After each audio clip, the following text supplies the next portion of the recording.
Although no criminal charges have been filed in the shooting, we found out the Homeowners Association will have to answer to a judge in the civil courts for the teen's death. Martin's parents are suing the HOA for a wrongful death suit. Channel 9's Renee Stoll is live at Twin Lakes tonight. Renee, if Martin's parents win a civil case, what does it mean for the community?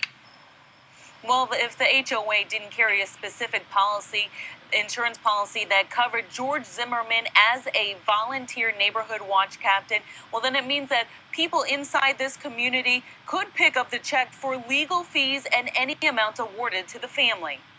If something happens inside the boundaries of the community, it's a pretty high likelihood that the Homeowners Association will be sued. Attorney Donna Berger represents more than 150 homeowners associations in courtrooms statewide.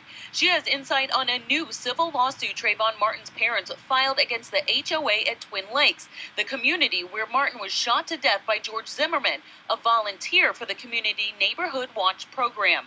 But first, the parents' lawyers need to know how involved the HOA was in setting up the Neighborhood Watch.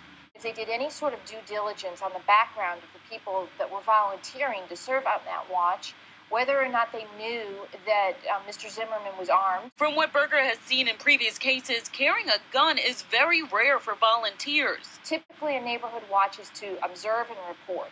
With many HOAs dealing with foreclosures and budget cuts, it's leaning more on volunteers rather than hired security. That could be a big problem for Twin Lakes in a civil court case because volunteers are not typically covered in an insurance policy, which means Zimmerman's actions could cost this community millions. Who's going to pay? Everybody living in the community is going to pay for the cost of legal fees to fight the action and the cost of any award. Now, we tried to contact somebody from the community HOA, but when we called, nobody was in the office. We will be working to find out more details on the Twin Lakes HOA, what exactly their insurance policy was, and also on this civil lawsuit. Reporting live in Sanford, Seminole County, Renee Stoll, Channel 9 Eyewitness News.